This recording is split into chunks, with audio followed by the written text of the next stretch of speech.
Quand j'arrive à un passage piéton à vélo, qu'est-ce que je dois faire? Est-ce que je descends de mon vélo ou est-ce que je peux rester en selle? En fait, la réponse n'est pas si évidente que ça.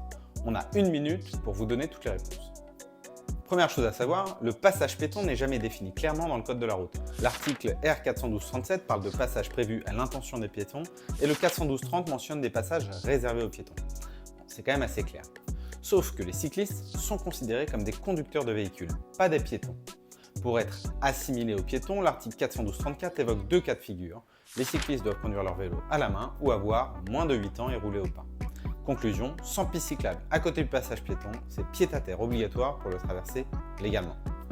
Maintenant, si une piste cyclable longe le passage piéton, vous pouvez rester en selle. Mais ça ne vous donne pas la priorité pour autant.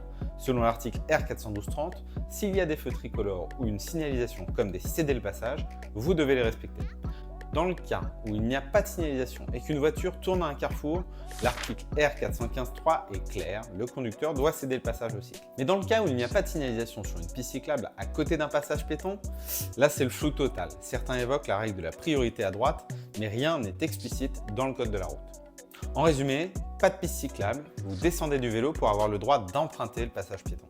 S'il y a une piste cyclable à côté, vous pouvez rester en selle, mais ça ne vous donne pas forcément la priorité.